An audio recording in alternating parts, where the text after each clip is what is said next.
ಎಲ್ಲ ವಿದ್ಯಾರ್ಥಿನಿಯರಿಗೆ ಸ್ವಾಗತ.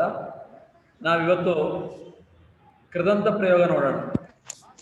ಕೃದಂತಹ, ಕೃದಂತ ಅಂದ್ರೆ ಏನು, ಕೃದಂತ ಯಾಕೆ ಬೇಕು, ಕೃದಂತದ ವೈಶಿಷ್ಟ್ಯತೆ ಏನು ಅನ್ನೋದನ್ನು ನೋಡೋಣ. 9th ಸ್ಟ್ಯಾಂಡರ್ಡ್ ಅಲ್ಲಿ ನೀವು ಕೃದಂತದ ಬಗ್ಗೆ ತಿಳ್ಕೊಂಡಿದ್ರಿ. ತ್ವಾ, ತುಮನ್, ಲೆಪ್ ಇತ್ಯಾದಿ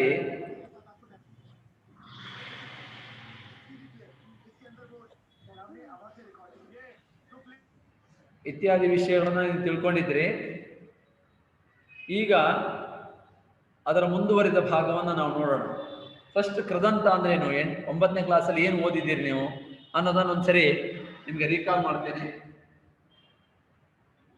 ನೋಡಿ. ಮೊದಲನೇದಾಗಿ ಕೃದಂತಹ, ಕೃತ್ ಪ್ರತ್ಯಯಾಂತಂ ಪದಂ ಕೃದಂತಂ ಅಂತ ಕರಿತೀವಿ. ಕೃತ್ ಪ್ರತ್ಯಯಾಂತಂ ಪದಂ, ಕೃತ್ ಪ್ರತ್ಯಯಾಂತಂ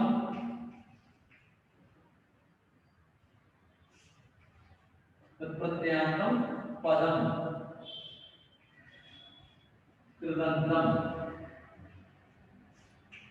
ಇದು ಕೃತ್ಪ್ರತ್ಯಯ ಯಾವ್ದಕ್ಕೆ ಬರುತ್ತೆ ಅಂತ ಕೇಳಿದ್ರೆ ಧಾತುವಿಗೆ ಬರುತ್ತೆ. ಧಾತುವಿಗೆ ಕೃತ್ಪ್ರತ್ಯಯ ಬರುತ್ತೆ. ಕೃತ್ಪ್ರತ್ಯಯಾಂತ ಪದಂ ಕೃದಂತಂ.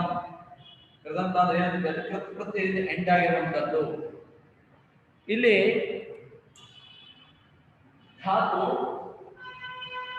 ಧಾತುವಿಗೆ 2 ಬಗೆಯ ಪ್ರತ್ಯಯಗಳು ಬರ್ತವೆ.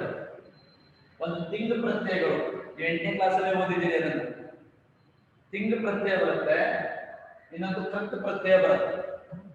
So thing and ಕೃತ್. ತಿಂಗ್ ಪ್ರತ್ಯಯ ಬಂದ್ರೆ ತಿಂಗಂತಂ, ಅದಕ್ಕೆ ಇನ್ನೊಂದು ಹೆಸರು ಕ್ರಿಯಾಪದಂ. ಹೇಳ್ತೀವಿ ಕ್ರಿಯಾಪದಂ ಅಂತ ಕರಿತೀವಿ. ಸೊ ತಿಂಗ್ ಪ್ರತ್ಯಯ ಅಥವಾ ಕೃದಂತ, ಸಾರಿ ತಿಂಗಂತ. ತಿಂಗ್ ಪ್ರತ್ಯಯ ಬಂದ್ರೆ ಅಂತ ಕರಿತೀವಿ, ತಿಂಗಂತಂ ಅಂತ ಕರಿತೀವಿ. ಅದಕ್ಕೆ ಇನ್ನೊಂದು ಹೆಸರು ಕ್ರಿಯಾಪದಂ ಅಂತ. ಕಾಣಿಸುತ್ತೆ ಅಲ್ವಾ ಬೋರ್ಡ್ ನಿಮ್ಗೆ? ಕಾಣಿಸುತ್ತೆ ಅಲ್ವಾ? ಹ್ಯಾಂಡ್ ರೈಸ್ ಮಾಡಿ.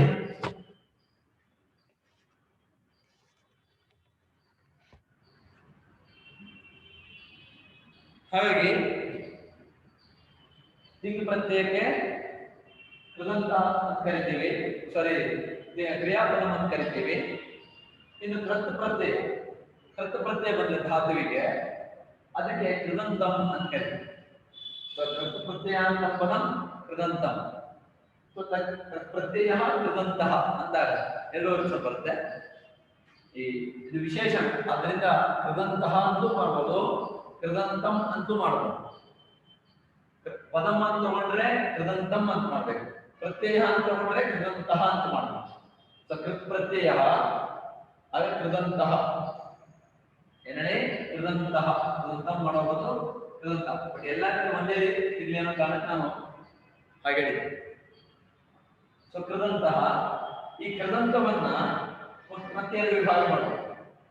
ಮೊದಲನೇದು ಕೃದಂತ ನಾಮಪದಂ, ಇನ್ನೊಂದು ಕೃದಂತ ಅವ್ಯಯಂ.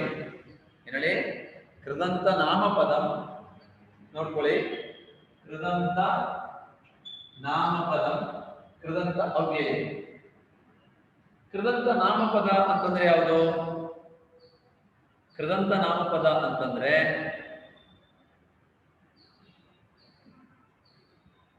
ಬೋರ್ಡ್ ಇರೋದೇ ಅಷ್ಟು, ಇನ್ನೇನು ಮಾಡೋಕ್ಕಾಗಲ್ಲ. ನಾಟ್ ಕ್ಲಿಯರ್ ಅಂದ್ರೆ ಸರಿಯಾಗಿ ನೋಡ್ಕೊ, ಝೂಮ್ ಮಾಡು. ಸುಫಿಯಾ ಸಿದ್ದಿಕಾ, ಅದನ್ನು ಝೂಮ್ ಮಾಡು. ಝೂಮ್ ಮಾಡಿದ್ರೆ ಕಾಣಿಸುತ್ತೆ ಕರೆಕ್ಟ್ ಆಗಿ ನಿಮ್ಮ ಇದರಲ್ಲಿ, ಆಯ್ತಾ?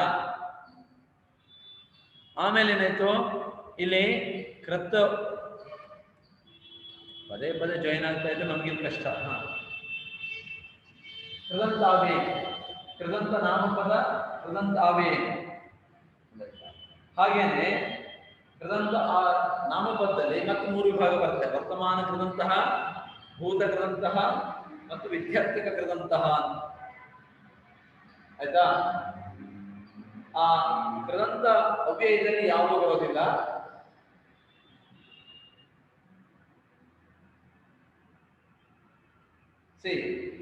ಕೃದಂತ ನಾಮಪದದಲ್ಲಿ ಯಾವ್ದು ಬರುತ್ತೆ? ವರ್ತಮಾನ ಕೃದಂತಹ ಬರೆದು ಬಿಡ್ತೀನಿ ನೋಡ್ಕೊಳ್ಳಿ. ನಿಮಗೆ ಡೌಟ್ ಬಂದಿರ್ಬೋದು. ಕೃದಂತ ನಾಮಪದದಲ್ಲಿ 3 ಬರುತ್ತೆ. ಒಂದು ವರ್ತಮಾನ ಕೃದಂತಹ, ಎರಡನೇದು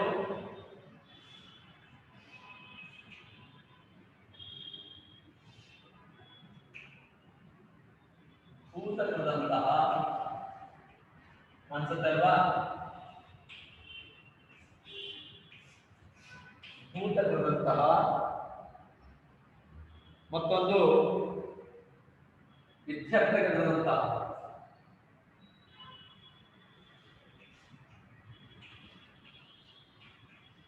ವಿದ್ಯಾರ್ಥಕ ಕೃದಂತಹ.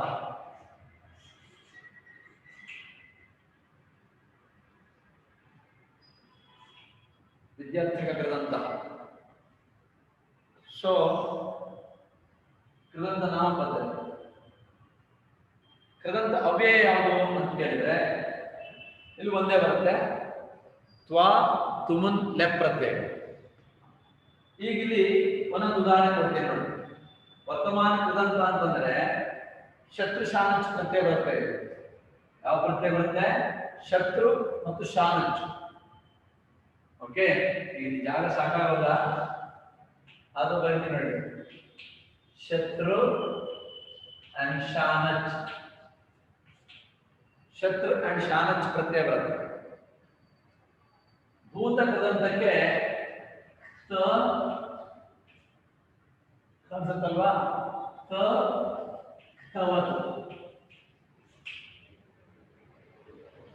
ಮತ್ತು ಕವತು ಪ್ರತ್ಯಯ ಬರುತ್ತೆ. ಆಮೇಲೆ ವಿದ್ಯಾರ್ಥಕ ಕೃದಂತಕ್ಕೆ ಕಾಣೋದಿಲ್ಲ ನಿಮಗೆ, ಈ ಕಡೆ ಮಾಡ್ತೀನಿ. ವಿದ್ಯಾರ್ಥಕ ಕೃದಂತಕ್ಕೆ ತವ್ಯತ್ ಅನಿಯತ್. ತವ್ಯತ್ ಅನಿಯತ್. ತವ್ಯತ್ ಮತ್ತು ಅನಿಯತ್ ಪ್ರತ್ಯಯ ಬರುತ್ತೆ. ಸೊ ವರ್ತಮಾನ ಕೃದಂತ ಶತ್ರು ಪ್ರತ್ಯಯ ಮತ್ತು ಶಾನಚ್ ಪ್ರತ್ಯಯ. ಭೂತ ಕೃದಂತ ಕವತು ಪ್ರತ್ಯಯ. ತವ್ಯತ್ ಮತ್ತು ಅನಿಯತ್ ಪ್ರತ್ಯಯ ವಿದ್ಯಾರ್ಥಿ ಕೃದಂತಕ್ಕೆ. ಹಾಗಂತ ಕೃದಂತ ಅವ್ಯಯಕ್ಕೆ ಯಾವುದು ಕೇಳಿದ್ರೆ ತ್ವಾ ತುಮುನ್ ಲೆಪ್. ತ್ವಾ ತುಮುನ್ ಲೆಪ್. ತ್ವಾ ತುಮುನ್ ಲೆಪ್. ನೋಡಿ, ಇದಿಷ್ಟು ಇಡೀ ಕೃದಂತದ ಒಂದು ಕಲ್ಪನೆ ಬಂತು. ಇನ್ನೊಮ್ಮೆ ನೋಡಿ ಹೇಳ್ತೀನಿ, ಗಮನ ಇಟ್ಟು ಕೇಳ್ಕೊಳ್ಳಿ. ಕೃದಂತಹ ಕೃತ್ ಪ್ರತ್ಯಯಾಂತಂ ಪದಂ. ಕೃದಂತಂ ಪದಂ ಅನ್ನೋದು ವಿಶೇಷಣಾಂತ ಕೃದಂತಂ. ಆಯ್ತಾ? ಧಾತುವಿಗೆ ಬರುತ್ತೆ ನೋಡಿ. ನಿಮಗೆ ತದ್ಧಿತ ಅಂತ ಒಂದು ಪಾಠ ಮಾಡ್ತೀವಿ, ಆಗ ಅಲ್ಲಿ ಸುಪ್ರತ್ಯಯ ಬಂದಾಗ ತದ್ಧಿತ ಪ್ರತ್ಯಯ ಬರುತ್ತೆ. ಪ್ರಾತಿಪದಿಕಕ್ಕೆ, ಪ್ರಾತಿಪದಿಕಕ್ಕೂ 2 ಪ್ರತ್ಯಯಗಳು. ಪ್ರಾತಿಪದಿಕ ಅಂದ್ರೆ ಸುಬಂತದ ಮೂಲ ರೂಪ. ರಾಮನು ರಾಮನನ್ನು ರಾಮನಿಂದ ಅನ್ನಲ್ಲಿ ರಾಮ ಪ್ರಾತಿಪದಿಕ. ಹಾಗೆ ಪ್ರಾತಿಪದಿಕ ನಾಮಪದಕ್ಕೆ ಮೂಲ ಆದ್ರೆ ಕ್ರಿಯಾಪದಕ್ಕೆ ಮತ್ತು ಕೃದಂತಕ್ಕೆ ಮೂಲ ಧಾತುವು. ಸೊ ಧಾತುವಿಗೆ 2 ಬಗೆಯ ಪ್ರತ್ಯಯಗಳು ಬರ್ತವೆ. ಒಂದು ತಿಂಗ್ ಪ್ರತ್ಯಯ, ಇನ್ನೊಂದು ಕೃತ್ ಪ್ರತ್ಯಯ. ಸೊ ಕೃತ್ ಪ್ರತ್ಯಯಕ್ಕೆ ಕೃದಂತ ಅಂತ ಕರಿತೀವಿ, ತಿಂಗ್ ಪ್ರತ್ಯಯಕ್ಕೆ ಕ್ರಿಯಾಪದ ಅಂತ ಕರಿತೀವಿ. ಇದು ಪಾಠ ಆಗಿದೆ. 8ನೇ ಕ್ಲಾಸಲ್ಲೂ ಬಂದಿದೆ, 9ನೇ ಕ್ಲಾಸಲ್ಲೂ ಬಂದಿದೆ, 10ನೇ ಕ್ಲಾಸಲ್ಲೂ ಇದೆ. ಆಯ್ತಾ? ಈ 9ನೇ ಕ್ಲಾಸಲ್ಲಿ ನೀವು ಕೃತ್ ಪ್ರತ್ಯಯ ಸ್ವಲ್ಪ ಓದಿದ್ದೀರಿ, ತ್ವಾ ತುಮುನ್ ಮತ್ತು ಲೆಪ್ ಪ್ರತ್ಯಯಗಳನ್ನು ಓದಿದ್ದೀರಿ. ಹಾಗೆ ಕೃದಂತ ಅಂದ್ರೆ ಏನು ಅಂತ ಗೊತ್ತಿದೆ ನಿಮಗೆ. ಈ ಕೃದಂತವನ್ನು 3 ವಿಭಾಗ ಮಾಡಿ, ಮುಖ್ಯವಾಗಿ 2 ವಿಭಾಗ. ಒಂದು ಕೃದಂತ ನಾಮಪದಂ, ಇನ್ನೊಂದು ಕೃದಂತ ಅವ್ಯಯ. ಕೃದಂತ ನಾಮಪದ ಮತ್ತು ಕೃದಂತ ಅವ್ಯಯ. ಕೃದಂತ ಕ್ರಿಯಾಪದ ಅಂತ ಇರೋದಿಲ್ಲ, ನೆನ್ಪಿಟ್ಕೊಳ್ಳಿ. ಯಾಕೆ ಕ್ರಿಯಾಪದ ಬರೋದಿಲ್ಲ ಅಂದ್ರೆ ಧಾತುವಿಗೆ ಬರೋದಿಲ್ಲ. ಹಾಗಾಗಿ ಕೃದಂತ ಕ್ರಿಯಾಪದ ಅಂತಿಲ್ಲ, ಅದನ್ನು ತಿಳ್ಕೊಂಡ್ಬಿಡ್ಬೇಡಿ. ಕೃದಂತ ಕ್ರಿಯಾಪದ ಯಾಕೆ ಬರಲಿಲ್ಲ ಸರ್ ಅಂತ ಕೇಳ್ಬೇಡಿ. ಸೊ ಕೃದಂತ ನಾಮಪದ ಮತ್ತು ಕೃದಂತ ಅವ್ಯಯ ಈ ನಾಮಪದವನ್ನು ಮತ್ತೆ 3 ವಿಭಾಗ ಮಾಡ್ತಾರೆ. ಒಂದು ವರ್ತಮಾನಕದಂತಹ, ಇನ್ನೊಂದು ಭೂತಕದಂತಹ, ಮತ್ತೊಂದು ವಿಧ್ಯರ್ಥಕದಂತಹ. ಈ ವರ್ತಮಾನಕದಂತದ್ದು ಶಬ್ದಶಾಸ್ತ್ರ ಪ್ರತ್ಯಯ ಈ ವರ್ಷ ಓದ್ತೀರಿ. ಭೂತಕದಂತಕ್ಕೆ ಪ್ರತ್ಯಯ ಉದಾಹರಣೆ ತವತ್ತು, ಅದನ್ನು ಈ ವರ್ಷ ಓದ್ತೀರಿ. ಆಮೇಲೆ ವಿದ್ಯಾರ್ಥಕ ಕೃದಂತಕ್ಕೆ ತವ್ಯತ್ ಮತ್ತು ಅನಿಯತ್ ಪ್ರತ್ಯಯ, ಅದನ್ನು ಈ ವರ್ಷ ಓದ್ತೀರಿ. ಈ ಕೃದಂತ ಏನಿದೆ ತ್ವಾ ತುಮುನ್ ಲೆಫ್ಟ್, ಅದನ್ನ 9th ಅಲ್ಲಿ ಓದಿದೀರಿ. ತ್ವಾ ತುಮುನ್ ಲೆಫ್ಟ್ ಪ್ರತ್ಯಯ, ಇದನ್ನ ನೀವು 9th ಅಲ್ಲಿ ಏನ್ ಮಾಡಿದಿರಿ, ಓದಿದ್ದೀರಿ. ಹಾಗಾಗಿ ಇದಿಷ್ಟು ಒಂದು ಚಾರ್ಟ್ ನೀವು ಸರಿಯಾಗಿ ನೋಡ್ಕೊಳ್ಳಿ. ಆಮೇಲೆ ಪುಸ್ತಕದಲ್ಲಿ ಏನಿದೆಯೋ ಅದಕ್ಕೆ ಹೋಗೋಣ.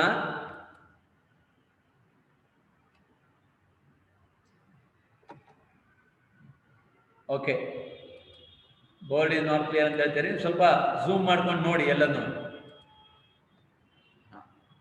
ಹಾಗಾಗಿ ಇಲ್ಲಿ ಈಗ ಮುಂದಿನ ನೋಡ್ತಾ ಹೋಗೋಣ. ನಿಮಗೆ ಮೊದಲನೇದಾಗಿ ಏನಿರುತ್ತೆ, ಫಸ್ಟ್ ಲ್ಯಾಂಗ್ವೇಜ್ ನಲ್ಲಿ ಶತ್ರು ಮತ್ತು ಶಾನಚ್ ಪ್ರತ್ಯಯ, ಅಲ್ಲೂ ಕೂಡ ಶತ್ರು ಶಾನಚ್ ಪ್ರತ್ಯಯನೇ ಇದೆ. ಥರ್ಡ್ ಲ್ಯಾಂಗ್ವೇಜ್ ಇಬ್ಬರಿಗೂ ಪ್ರತ್ಯಯಗಳೆಲ್ಲ ಒಂದೇನೆ, ಬಟ್ ಒಂದೊಂದು ಉದಾಹರಣೆಗಳು ಬೇರೆ ಬೇರೆ ಇದೆ. ಇವಾಗ 2 ಉದಾಹರಣೆಗಳು ಕೊಡ್ತಾ ಹೋಗ್ತೀನಿ ನಾನು, ಆಯ್ತಾ? ಇದನ್ನ ರಬ್ಬು ಮಾಡ್ತೀನಿ, ನೀವು ಬರ್ಕೊಳ್ಬಹುದು. ನೀವು ಬರ್ಕೊಂಡಿದ್ದೀರಿ ಅಂತ ಅನ್ಕೊಂಡಿದ್ದೀನಿ ನಾನು ಬೋರ್ಡ್ ಮೇಲೆ ಬರದೆ ಅನ್ನೋದು ಇಂಪಾರ್ಟೆಂಟ್. ನೀವು ಅದನ್ನ ಏನ್ ಮಾಡ್ಕೋಬೇಕು, ನೀವು ಇಮಿಡಿಯೇಟ್ ಆಗಿ ಬರ್ಕೊಳ್ಬೇಕು, ಆಯ್ತಾ? So next we can move.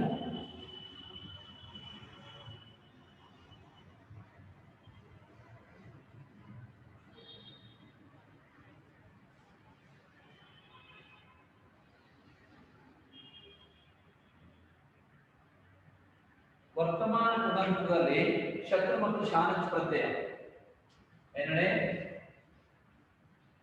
ವರ್ತಮಾನ ಕೃದಂತ. ಇಲ್ಲಿ ಮೊದಲನೇ ಬರುವಂತದ್ದು ಶತ್ರು ಅಂಡ್ ಶಾನಚ್ ಪ್ರತ್ಯಯದಲ್ಲಿ ಇವೆರಡು ಪ್ರತ್ಯಯಗಳು, ಶತ್ರು ಮತ್ತು ಶಾನಚ್. ಅಂದ್ರೆ ಸಕರ್ಮುಖ ಧಾತುವಿಗೆ ಒಂದು ರೀತಿ ಬರುತ್ತೆ, ಅಕರ್ಮುಖ ಧಾತುವಿಗೆ ಒಂದು ಬರುವಂತದ್ದು. ಶತ್ರು ಪ್ರತ್ಯಯದ ನಿಯಮಗಳನ್ನ ನಾವು ಕಲಿಯೋಣ. ಶತ್ರುಲ್ಲಿ ಫಸ್ಟ್ ಶತ್ರು ತಗೊಳ್ಳೋಣ. ನೋಡಿ, ಮತ್ತೆ ಹೇಳ್ತೀನಿ, ಒಂದು ಪ್ರತ್ಯಯಗಳು ನಿಮ್ಗೆ ಅರ್ಥ ಆದಷ್ಟು, ಶತ್ರು ಶಾನಚ್ ಅರ್ಥ ಆದ್ರೆ ಕೃದಂತ ಮುಂದಿನ ಅಷ್ಟು ಸುಲಭ. ಗೊತ್ತಾಯ್ತಾ? ನಿಮ್ಗೆ ಅರ್ಥ ಆಗದೆ ಇದ್ರೆ ಯಾವುದೂ ಅರ್ಥ ಆಗೋದಿಲ್ಲ. ಹಾಗಾಗಿ ತುಂಬಾ ಸುಲಭ ಇದೆ ಕೃದಂತ, ಡೋಂಟ್ ವರಿ. ಬಟ್ ಕರೆಕ್ಟಾಗಿ ಗಮನಿಸ್ಕೊಳ್ಳಿ, ಶತ್ರು ಪ್ರತ್ಯಯದಲ್ಲಿ ಶ ಹೋಗುತ್ತೆ, ಇರೋ ಹೋಗುತ್ತೆ, ಉಳಿಯೋದು ಅತ್ ಅಂತ. ಏನು ಉಳಿಯುತ್ತೆ? ಅತ್. ಶಿತ್ ಅಂತ ಹೇಳಿ ಶ ಹೋಗುತ್ತೆ, ಆಮೇಲೆ ರನು ಹೋಗುತ್ತೆ, ಸ್ವರ, ರು ಸ್ವರ ಇದೆಯಲ್ಲ, ರು ರ ಅಲ್ಲ, ರು ಅದು ಹೋಗುತ್ತೆ, ಉಳಿಯೋದು ಅತ್ ಅಂತ. ಈ ಅತ್ತನ ಪ್ರಯೋಗ ನಿಮ್ಗೆ ಈಗ ಶಬ್ದದಲ್ಲಿ ಭವತ್ ಶಬ್ದ ಎಲ್ಲ ಗೊತ್ತಲ್ಲ ನಿಮಗೆ. ಭವಾನ್ ಭವಂತೌ ಭವಂತಹ ಶಬ್ದ ಬಾಯಾಟ್ ಮಾಡಿದ್ರೆ ಸುಲಭ. ಭವಾನ್ ಭವಂತೌ ಭವಂತಹ ಭವಂತಂ ಭವಂತೌ ಭವತ್. ಈ ಕೃದಂತದ ಒಂದು ವಿಶೇಷತೆ ಏನು ಗೊತ್ತಾ? ಇದು ಕ್ರಿಯಾಪದ ಆಗಿ ಕ್ರಿಯೆಯನ್ನು ಸೂಚಿಸುತ್ತೆ, ಆದರೆ ನಾಮಪದ ಆಗಿ ಕನ್ವರ್ಟ್ ಅಂದ್ರೆ ಲಿಂಗ ಬರುತ್ತೆ ಅಂತ. ನಾಮಪದ ಆಯ್ತು ಅಂದ್ರೆ ಏನ್ ಬರುತ್ತೆ ಅಲ್ಲಿ? ಲಿಂಗ, ವಿಭಕ್ತಿ, ವಚನ ಬರುತ್ತೆ. ಅದೇ ಕ್ರಿಯಾಪದ ಆದ್ರೆ ಲಕಾರ, ಪುರುಷ, ವಚನ. ವ್ಯತ್ಯಾಸ ಮಾಡ್ಕೊಳ್ಳಿ. ಲಿಂಗ, ವಿಭಕ್ತಿ, ವಚನ, ಲಕಾರ, ಪುರುಷ, ವಚನ. ಇದು ನಾಮಪದ ಆಗೋದ್ರಿಂದ ಅಂದ್ರೆ ಧಾತುವನ್ನ ಕ್ರಿಯೆಯನ್ನು ಸೂಚಿಸುವಂಥದ್ದು. ಬಟ್ ಇಲ್ಲಿ ಕ್ರಿಯೆಯನ್ನ ಸೂಚಿಸುವುದೇ ನಾಮಪದ ಕನ್ವರ್ಟ್ ಆಗುತ್ತೆ. ನೀವು ಕೇಳ್ಬೋದು, ಇಂಗ್ಲಿಷ್ನಲ್ಲಿ ಏನ್ ಮಾಡೋದು ಸರ್ ಇದೆ ಹೇಗೆ? ಇಂಗ್ಲಿಷ್ನಲ್ಲೂ ಇದೆ ನೋಡಿ. Run, run is a root, runner is a noun. Eat, eater. ಮತ್ತೆ ರೈಟರ್, ರೈಟ್, ರೈಟರ್. ಹೇಗೆ ಬಂತು? ರೈಟರ್ ಅಂದ್ರೇನು? It's not writer, writer. How it comes? Because it is also kridanta. ಅಂದ್ರೆ ವರ್ಬ್ ಅನ್ನ ನೌನ್ ಆಗಿ ಕನ್ವರ್ಟ್ ಮಾಡೋದು. ವರ್ಬ್ ಅನ್ನ ಏನ್ ಮಾಡ್ತದೆ? ನೌನ್ ಆಗಿ. Run is a verb, write is a verb, eat is a verb, but it converted into eater, runner, writer, like that. ಹಾಗೆ ಇಲ್ಲೂ ಕೂಡ ಏನಾಗುತ್ತೆ, ಧಾತುವಿನಿಂದ ಬಂದ್ರೂ ನಾಮಪದ ಆಗಿ ಕನ್ವರ್ಟ್ ಆಗತ್ತೆ. ನಾಮಪದ ಆಗಿ ಅದಾಯ್ತಾ? ನಾಮಪದ ಆಗಿ ನಮಗೆ ಶಬ್ದದ ರೂಪದಲ್ಲಿ ಹಿಡಿಯುತ್ತೆ. ಈಗ ನೋಡಿ, ಮೊದಲನೇದು ಶತ್ರು ಪ್ರತ್ಯಯ. ಶತ್ರು ಪ್ರತ್ಯಯದ ಲಕ್ಷಣ ಏನು ಹೇಳ್ತಾನೆ ಅಂತಂದ್ರೆ ನೋಡ್ಕೊಳ್ಳಿ. ಫಸ್ಟ್ ಲ್ಯಾಂಗ್ವೇಜ್ನವರು ಶತ್ರು ಪ್ರತ್ಯಯ ಮೊದಲಿನಿಂದ ಓದ್ಬಿಡ್ತೀನಿ, ನೋಡ್ಕೊಳ್ಳಿ. ಧಾತುಭ್ಯ ಯಥಾ ತಿಂಗ್ ಪ್ರತ್ಯಯ ಭವಂತಿ ತಥಾ ಕೃತ್ ಪ್ರತ್ಯಯ ಅಪಿ ಭವಂತಿ. ಆಲ್ರೆಡಿ ಎಕ್ಸ್ಪ್ಲೇನ್ ಮಾಡಿದ್ದೀನಿ. ಹೇಗೆ ತಿಂಗ್ ಪ್ರತ್ಯಯ ಬರುತ್ತೋ ಹಾಗೆ ಕೃತ್ ಪ್ರತ್ಯಯಗಳು ಬರ್ತವೆ. ಕೃತ್ ಪ್ರತ್ಯಯಾಂತಹ ಶಬ್ದ ಕೃದಂತಹ ಇದು ಪ್ರಸಿದ್ಧ. ಕೃತ್ ಪ್ರತ್ಯಯಾಂತ ಶಬ್ದಗಳನ್ನ ಕೃದಂತ ಅಂತ ಕರೀತಾರೆ. ಧಾತು ಪ್ಲಸ್ ಕೃತ್ ಪ್ರತ್ಯಯ ಇಟ್ಕೊಟ್ಟು ಕೃದಂತ. ಆಲ್ರೆಡಿ ಅದನ್ನ ಎಕ್ಸ್ಪ್ಲೇನ್ ಮಾಡಿದ್ದೀನಿ. ಪಟ್ ಪ್ಲಸ್ ತವತು ಪಠಿತವತ್ ಅಥವಾ ಪಠಿತವಾನ್ ಅಂತ ಆಗತ್ತೆ. ಶತ್ರು ಪ್ಲಸ್ ಶಾನಚ್ ಮೊದಲನೇ ಪ್ರತ್ಯಯಗಳು. ಪ್ರತ್ಯಯವು ಎರಡು ಪ್ರತ್ಯಯಗಳು ಬರ್ತವೆ, ಶತ್ರು ಮತ್ತು ಶಾನಚ್. ಒಂದು ಸಕರ್ಮಕ ಧಾತುಗಳಿಗೆ ಬರುವಂಥದ್ದು, ಒಂದು ಅಕರ್ಮಕ ಧಾತುಗಳಿಗೆ ಬರುವಂಥದ್ದು. ಆಯ್ತಾ? ಸಕರ್ಮಕ ಮತ್ತು ಅಕರ್ಮಕ ಅಂದ್ರೆ ಏನು ಗೊತ್ತಿರ್ಬೇಕಲ್ವ ನಿಮ್ಗೆ? ಯಾವ ಕ್ರಿಯಾಪದಕ್ಕೆ ಅಂದ್ರೆ ಧಾತು ಅಂತ ತಗೋತೀವಿ ನಾವಿಲ್ಲಿ, ಯಾವ ಧಾತುವಿಗೆ ಕರ್ಮಪದದ ಅಪೇಕ್ಷೆ ಇರುತ್ತೋ ಅದನ್ನ ಸಕರ್ಮಕ ಅಂತ ಕರಿತೀವಿ. ಕೆಲವು ಧಾತುಗಳಿಗೆ ಕ್ರಿಯಾಪದದ ಈ ಕರ್ಮಪದದ ಅಪೇಕ್ಷೆ ಇರೋದಿಲ್ಲ, ಅದನ್ನ ಅಕರ್ಮಕ ಅಂತ ಕರಿತೀವಿ. ಉದಾಹರಣೆಗೆ ನಗುತ್ತಾನೆ. ಇಲ್ಲಿ ಏನನ್ನು ನಗುತ್ತಾನೆ ಅಂತ ಕೇಳೋಕ್ಕಾಗಲ್ಲ. ಈಗ ಕ್ರಿಯಾಪದಕ್ಕೆ ಕರ್ಮಪದ ಬೇಕೋ ಬೇಡವೋ ಅಂತ ಗೊತ್ತು ಮಾಡೋದು ಹೇಗೆ? ಹೇಗೆ ಅಂದ್ರೆ, ಯಾವಾಗ ನೀವು ಕ್ರಿಯಾಪದಕ್ಕೆ ದ್ವಿತೀಯ ವಿಭಕ್ತಿಯಿಂದ ಪ್ರಶ್ನೆ ಮಾಡ್ತೀರೋ, ಯಾವಾಗ ನೀವು ಕ್ರಿಯಾಪದಕ್ಕೆ ಏನ್ ಮಾಡ್ಬೇಕು? ದ್ವಿತೀಯ ವಿಭಕ್ತಿಯಿಂದ ಪ್ರಶ್ನೆ ಮಾಡ್ಬೇಕು. ದ್ವಿತೀಯ ವಿಭಕ್ತಿ ಯಾವುದು ಕನ್ನಡದಲ್ಲಿ? ಏನನ್ನು, ಅನ್ನು ಅಂತ ಬರುತ್ತೆ. ಏನನ್ನು, ಯಾವುದನ್ನು, ಯಾರನ್ನು, ಯಾವುದನ್ನು, ಇಷ್ಟೇ. ಈ ದ್ವಿತೀಯ ವಿಭಕ್ತಿ ಪ್ರಶ್ನೆ ಮಾಡಿದಾಗ ಉತ್ತರ ಸಿಕ್ಕಿದ್ರೆ ಅದು ಸಕರ್ಮಕ ಧಾತು. ಉದಾಹರಣೆಗೆ ತಿನ್ನುತ್ತಾನೆ ನಾವು ಪ್ರಶ್ನೆ ಮಾಡ್ತೀವಿ. ಏನನ್ನು? ಹಣ್ಣನ್ನು ತಿನ್ನುತ್ತಾನೆ. ಉತ್ತರ ಸಿಕ್ತು. ಅಲ್ಲಿಗೆ ತಿನ್ನು ಅನ್ನುವಂಥ ರೂಟು ಸಕರ್ಮಕ ಧಾತು. ತಿನ್ನು ಅನ್ನುವಂಥ ರೂಟ್ ಏನಾಗುತ್ತೆ? ಸಕರ್ಮಕ ಧಾತು. ನಗುತ್ತಾನೆ, ಇಲ್ಲಿ ನೀವು ಈ ದ್ವಿತೀಯ ವಿಭಕ್ತಿ ಪ್ರಶ್ನೆ ಮಾಡೋಕ್ಕಾಗಲ್ಲ. ಏನಂತ? ಏನನ್ನು ನಗುತ್ತಾನೆ ಅಂತ ಕೇಳಕ್ಕಾಗತ್ತಾ? ಖಂಡಿತವಾಗಿಯೂ ಆಗೋದಿಲ್ಲ. ಯಾವಾಗ ನಿಮಗೆ ದ್ವಿತೀಯ ವಿಭಕ್ತಿಯಿಂದ ಪ್ರಶ್ನೆ ಮಾಡಕ್ ಬರೋದಿಲ್ವೋ ಆಗ ಅದು ಕರ್ಮಪದ ಅಪೇಕ್ಷೆ ಇಲ್ಲ ಅಂತ ಅರ್ಥ. ಅದನ್ನೇ ನಾವು ಅಕರ್ಮಕ ಧಾತು ಅಂತ ಕರಿತೀವಿ. ಈಗ ಏನನ್ನು ನಗುತ್ತಾನೆ ಅಂತ ಕೇಳೋಕ್ಕಾಗಲ್ಲ, ಯಾರು ನಗುತ್ತಾರೆ ಅಂತ ಕೇಳ್ಬೋದು ಬೇಕಾದ್ರೆ. ಬಟ್ ಯಾರು ಅನ್ನೋದು ದ್ವಿತೀಯ ವಿಭಕ್ತಿ ಸೂಚಿಸೋಲ್ಲ, ಅದು ಪ್ರಥಮ ವಿಭಕ್ತಿ ಸೂಚಿಸುತ್ತೆ. ಅದರಿಂದ ಸಕರ್ಮಕ ಕ್ರಿಯಾಪದದಲ್ಲಿ ದ್ವಿತೀಯ ವಿಭಕ್ತಿ ಪ್ರಶ್ನೆ ಮಾಡಿದಾಗ ಉತ್ತರ ಸಿಗತ್ತೆ. ಅಕರ್ಮಕ ಕ್ರಿಯಾಪದದಲ್ಲಿ ದ್ವಿತೀಯ ವಿಭಕ್ತಿ ಪ್ರಶ್ನೆನೇ ಮಾಡೋಕ್ ಬರಲ್ಲ. ಏನ್ ಮಾಡಕ್ ಬರಲ್ಲ? ಪ್ರಶ್ನೆನೇ ಮಾಡೋಕ್ ಬರೋದಿಲ್ಲ. ಹಾಗಾಗಿ ಏನಾಗುತ್ತೆ, ಯಾವಾಗ ಪ್ರಶ್ನೆ ಮಾಡೋಕ್ ಬರೋದಿಲ್ವೋ ಅದನ್ನ ನಾವು ಏನ್ ಹೇಳ್ತೀವಿ? ಅಕರ್ಮಕ ಧಾತು ಅಂತ ಕರಿತೀವಿ. ಸೊ ನ ಕರ್ಮ ಅಕರ್ಮ, ಕರ್ಮಪದ ಇಲ್ಲ ಅಂತ ಅರ್ಥ, ಕರ್ಮದ ಆಕಾಂಕ್ಷೆ ಇಲ್ಲ ಅಂತ ಅರ್ಥ. ಹಾಗಾಗಿ ಅದು ಅಕರ್ಮಕ ಧಾತು ಆಗುತ್ತೆ. ಸೊ ಸಕರ್ಮಕ ಧಾತು, ಅಕರ್ಮಕ ಧಾತು.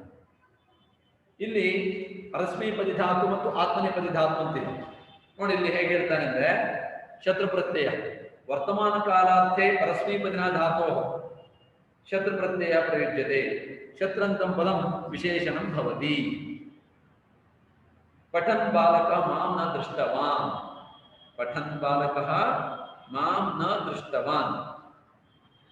ಪುಲ್ಲಿಂಗೆ पठन् पठन्तौ पठन्तः पठन्ति पठन्त्यो पठन्त्यः पठत् पठति पठन्ति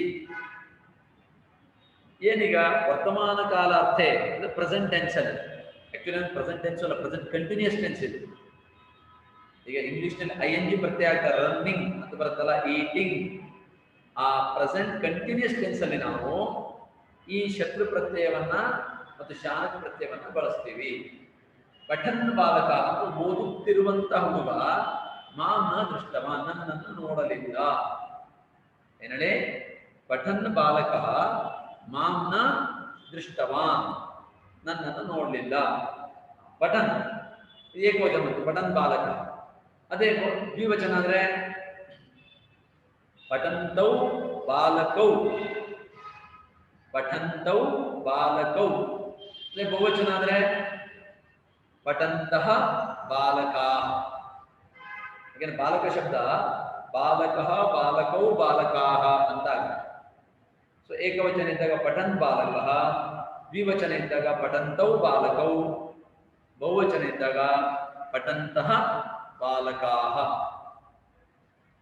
ಮಾಂ ನ ದೃಷ್ಟವಂತಃ ಮಾಂ ನ ದೃಷ್ಟವಂತೌ ಈ ರೀತಿ ಆಗುತ್ತೆ ಪಠಂತೌ ಬಾಲಕೌ ಮಾಂ ದೃಷ್ಟವಂತೌ ಮಾಂ ನ ದೃಷ್ಟವಂತೌ ನನ್ನನ್ನು ನೋಡಲಿಲ್ಲ ಪಠಂತಃ ಬಾಲಕಾಃ ಮಾಂ ನ ದೃಷ್ಟವಂತಃ ಸರಿಯಾಗಿ ನೋಡಿ ದೃಷ್ಟವಾನ್ ದೃಷ್ಟವಂತೌ ದೃಷ್ಟವಂತಃ ಅದು ಕೂಡ ತವದು ಪ್ರತ್ಯಯ ಬರುತ್ತೆ ಅದಿಲ್ಲ ಆಮೇಲೆ ನೋಡೋಣ ಆಯ್ತಾ ಈಗ ಬೇಸಿಕಲಿ ನೀವು ತಿಳ್ಕೊಳ್ಬೇಕಾದಿಷ್ಟೇ ಪರಸ್ಮೈಪದಿ ಧಾತುಗಳಿಗೆ ಏನ್ ಬರುತ್ತೆ ವರ್ತಮಾನ ಕೃತಂತವಾದಂತಹ ಶತ್ರು ಪ್ರತ್ಯಯ ಬರುತ್ತೆ ಆ ಶತ್ರು ಪ್ರತ್ಯಯದಲ್ಲಿ ಅತ್ ಅಂತ ಉಳಿಯುತ್ತೆ ಅತ್ ಹೇಗಾಗುತ್ತೆ ಅಂದ್ರೆ ಪಠನ್ ಈಗ ಪಠ್ ಪ್ಲಸ್ ಶತ್ರು ಸೇರಿದ್ರೆ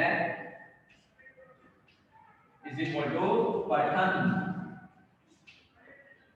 ಗಮ್ ಪ್ಲಸ್ ಶತ್ರು ಸೇರಿದ್ರೆ ಗಚ್ಚನ್ ಗಚ್ಚನ್ ಆಯ್ತಾ ಆಮೇಲೆ ಲಿಖ್ ಪ್ಲಸ್ ಶತ್ರು ಪ್ರತ್ಯಯ ಸೇರಿದ್ರೆ ಲಿಖ್ ಪ್ಲಸ್ ಶತ್ರು ಪ್ರತ್ಯಯ ಸೇರಿದ್ರೆ ಲಿಖನ್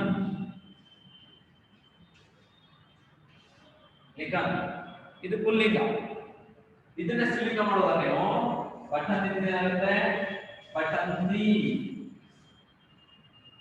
ಗಚ್ಚಂತಿ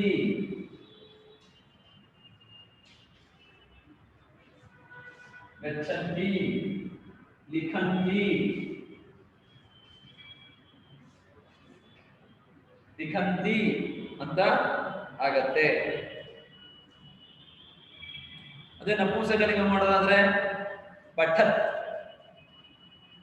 ಏನಾಗುತ್ತೆ ನಪುಂಸಕಲಿಂಗದಾದ್ರೆ ಪಠತ್ ಗಚ್ಚತ್ ಲಿಖತ್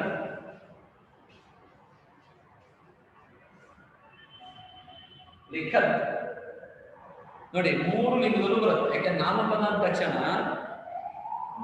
ಅಂದ ತಕ್ಷಣ ಮೂರು ಲಿಂಗಗಳು ಬರಬೇಕು ಪುಲ್ಲಿಂಗ ಸ್ತ್ರೀಲಿಂಗ ನಪುಂಸಕಲಿಂಗ ಹಾಗಾಗಿ ಮೂರು ಲಿಂಗಗಳು ಬರ್ತವೆ ಪಠನ್ ಪುಲ್ಲಿಂಗ ಏಕವಚನ ಪಠಂತಿ ಸ್ತ್ರೀಲಿಂಗ ಏಕವಚನ ಆಮೇಲೆ ಪಠತ್ ನಪುಂಸಕಲಿಂಗ ಏಕವಚನ ಅರ್ಥ ಆಯ್ತಾ ಹಾಗೆ ಮೂರು ಉದಾಹರಣೆಗಳನ್ನು ಕೊಟ್ಟಿದ್ದೀನಿ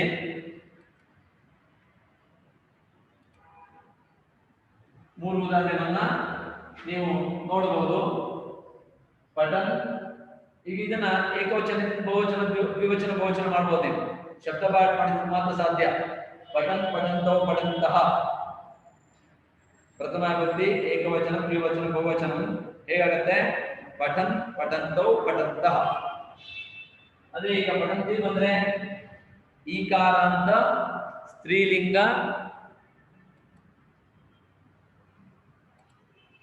ಈಕಾರ ಅಂತ ಸ್ತ್ರೀಲಿಂಗ ಲಕ್ಷ್ಮಿ ಗೌರಿ ಆ ಶಬ್ದಗಳಿವೆ ಪಠಂತಿ ಪಠಂತ್ಯೌ ಪಠಂತ್ಯಃ ಪಠಂತಿ ಪಠಂತ್ಯೌ ಪಠಂತ್ಯಃ ಆ ರೀತಿ ಇದೆ ಆಮೇಲೆ ಪಠತ್ ಶಬ್ದ ಪಠತ್ ಪಠತಿ ಪಠಂತಿ ಅಂತ ಪಠತ್ ಪಠತಿ ಪಠಂತಿ ಆ ರೀತಿ ನಪುಂಸಕಲಿಂಗ.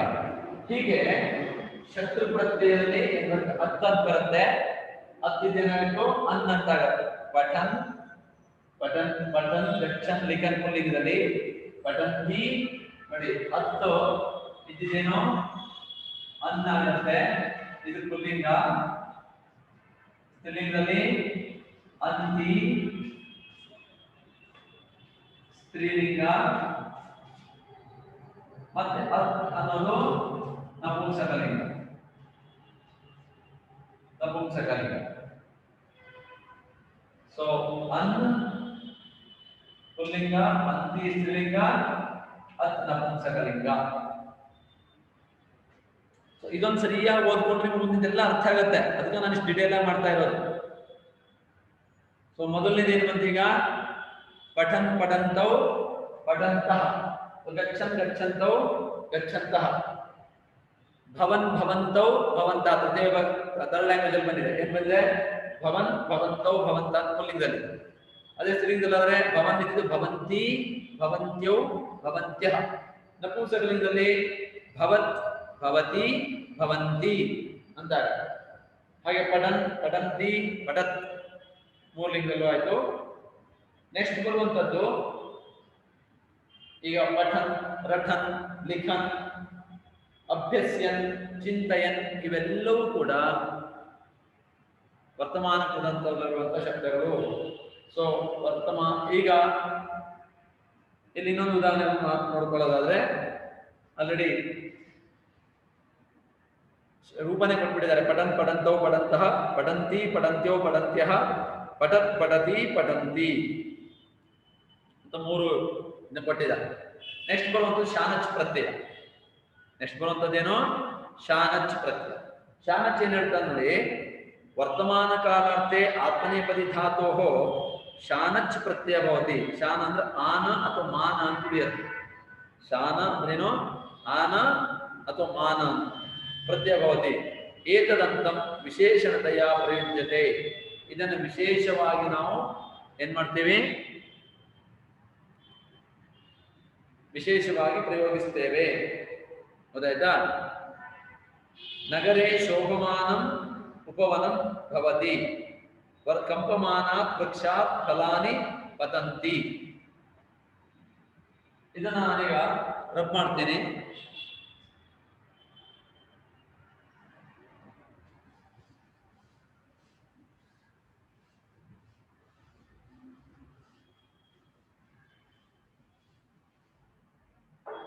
ನೋಡಿ, ಈಗ ವರ್ತಮಾನ ಕಾಲದಲ್ಲಿ ಎರಡನೇ ಪ್ರತ್ಯಯ ಬರುವಂತದ್ದು ಶಾನಚ್.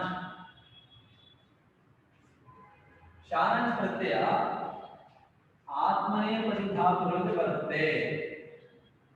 ಆತ್ಮನೇಪದಿ ಧಾತುಗಳಿಗೆ ಬರುತ್ತೆ. ಸಕರ್ಮ ಪರಸ್ಮೈಪದಿ ಧಾತುಗಳಿಗೆ ಬರೋದಿಲ್ಲ. ಆತ್ಮನೇಪದಿ ಧಾತುಗಳಿಗೆ ಬರುತ್ತವೆ. ಆತ್ಮನೇಪದಿ ಧಾತು ಬಂದ ಯಾವ ರೀತಿ ಆಗುತ್ತೆ ನೋಡಿ, ಇದು ವರ್ತಮಾನ ಕಾಲಾರ್ಥೆ ಆತ್ಮನೇಪದಿ ಧಾತು ಶಾನಚ್ ಪ್ರತ್ಯಯ ಬರುತ್ತೆ. ಶಾನಚ್ ಅಲ್ಲಿ ಏನಾಗುತ್ತೆ?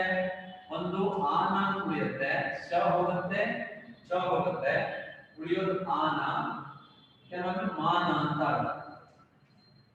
ಆನ ಅಥವಾ ಮಾನ, ಮಾನದ ಮಾನ.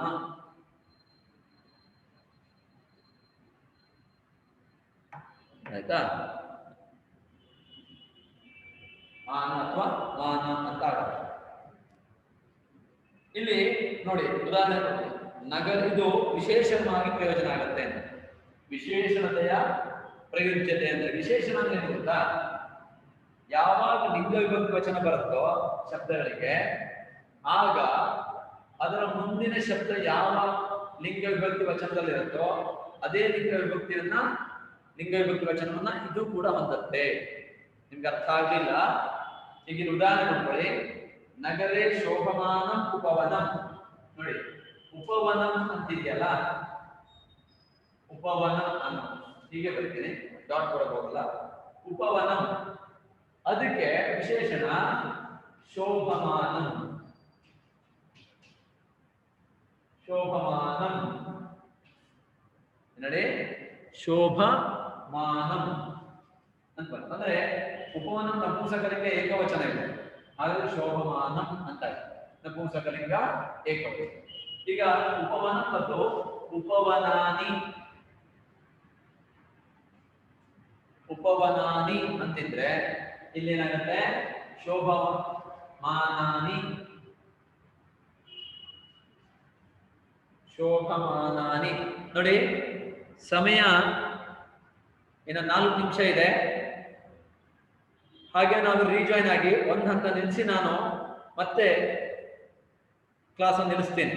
ಅಂದ್ರೆ ಒಂದಂತ ಮುಗಿಸಿ ಅದರಿಂದ ರೀಜಾಯ್ನ್ ಆಗಿ, ಎಲ್ಲರೂ ಇಷ್ಟ ಇರೋರು ರೀಜಾಯ್ನ್ ಆಗಿ ಕ್ಲಾಸ್ ಕಂಟಿನ್ಯೂ ಮಾಡ್ತೀನಿ. ಸ್ವಲ್ಪ ಒಂದು 10 ನಿಮಿಷ ಕಂಟಿನ್ಯೂ ಮಾಡ್ತೀನಿ. ಶೋಭಮಾನಾನಿ ಉಪವನಾನಿ. ಸೊ ಉಪವನಾನಿ ನಪುಂಸಕಲಿಂಗ ಬಂದಿದ್ದರಿಂದ ಬಹುವಚನ ಇರೋದ್ರಿಂದ ಇಲ್ಲಿ ಕೂಡ ಏನಾಯ್ತು, ಶೋಭಮಾನಾನಿ ಅಂತ ಆಯ್ತು. ಇದು ಬಹುವಚನ ನಪುಂಸಕಲಿಂಗ, ಬಹುವಚನ ನಪುಂಸಕಲಿಂಗ. ಇದೇನಾದ್ರು ಈ ಪುಲ್ಲಿಂಗ ಶಬ್ದ ಬಂದ್ಬಿಟ್ಟಿದ್ದಾರೆ, ಉಪವನಂ ಅನ್ನು ಬಂದು ಇದು ಏನ್ ಮಾಡ್ತಾರೆ ನೋಡಿ. ಇದೊಂದು ಉದಾಹರಣೆ ತೋರಿಸ್ತೀನಿ. ಎರಡನೇ ಕಂಪಮಾನ ವೃಕ್ಷಾತ್ ಫಲಾನಿ. ನೋಡಿ ಕಂಪಮಾನ ವೃಕ್ಷ, ವೃಕ್ಷ ಅನ್ನೋದಕ್ಕೆ ಇದು ವಿಶೇಷಣ. ಹಾಗಾಗಿ ವೃಕ್ಷಾತ್ ಅಂತಿದೆಯಲ್ಲ ಪಂಚಮಿ ಭಕ್ತಿ ಇರೋದ್ರಿಂದ ವೃಕ್ಷಾತ್ ಇಲ್ಲೇನಾಯ್ತು, ಕಂಪಮಾನ, ಕಂಪಮಾನ, ಕಂಪಮಾನ ವೃಕ್ಷಾತ್. ಇಲ್ಲಿ ಏನಾದ್ರು ಇದು ಏಕವಚನದಲ್ಲಿದೆ. ವೃಕ್ಷಾತ್ ರಾಮಾತಿದ್ದಾಗೆ, ರಾಮಾತ್ ರಾಮಾಭ್ಯಾಂ ರಾಮೇಭ್ಯ. ಅದೇ ರೀತಿ ವೃಕ್ಷಾತ್ ವೃಕ್ಷಾಭ್ಯಾಂ ವೃಕ್ಷೇಭ್ಯ. ವೃಕ್ಷಾತ್ ಬದಲು ವೃಕ್ಷೇಭ್ಯ ಅಂತಿದ್ರೆ, ವೃಕ್ಷೇಭ್ಯ ಅಂತಿದ್ರೆ ಇಲ್ಲಿ ಏನಾಗಿತ್ತು, ಕಂಪಮಾನಾತ್ ಬದಲು ಕಂಪಮಾನೇಭ್ಯ. ಏನಾಗಿತ್ತು, ಕಂಪಮಾನೇಭ್ಯ. ಅರ್ಥಾಯ್ತಾ? ಕಂಪಮಾನೇಭ್ಯ ವೃಕ್ಷೇಭ್ಯ ಅಂತ ನೆನಪಿದೆ. ಅಂದ್ರೆ ಇದಕ್ಕೆ ಇದು ವಿಶೇಷಣ. ಈ ಕಂಪಮಾನ ಶಾಂತ ಪ್ರತ್ಯಯ ಬಂದಿದೆ ನೋಡಿ, ಇದು ವಿಶೇಷಣ. ಆಯ್ತಾ? ಸೊ ಅಲ್ಲೂ ಕೂಡ ಅಷ್ಟೇ ವಿಶೇಷಣವೇ, ಶತ್ರು ಪ್ರತ್ಯಯ ಕೂಡ ವಿಶೇಷಣ. ಹಾಗಾಗಿ ಅದು ಬಾಲಕ ಬಂದಕ್ಕೆ ವಿಶೇಷಣ. ಗಚ್ಚನ್ ಬಾಲಕ, ಬಾಲಕ ಪುಲ್ಲಿಂಗ ಆದ್ರಿಂದ ಗಚ್ಚನ್ ಅಂತ. ಅದಕ್ಕೆ ಅದು ವಿಶೇಷಣ, ಇದು ವಿಶೇಷಣ. ಸೊ ಸರಿಯಾಗಿ ಅರ್ಥ ಮಾಡ್ಕೊಳ್ಳಿ. ಶತ್ರು ಶಾಂತಿ ಪ್ರತ್ಯಯ ಅರ್ಥ ಮಾಡ್ಕೊಂಡ್ರೆ ತವ್ಯ ತನಿಯಲ್ಲಿ ಎಲ್ಲಾ ಪ್ರತ್ಯಯಗಳು ಸುಲಭವಾಗಿ ಅರ್ಥ ಆಗ್ಬಿಡುತ್ತೆ ನಿಮಗೆ.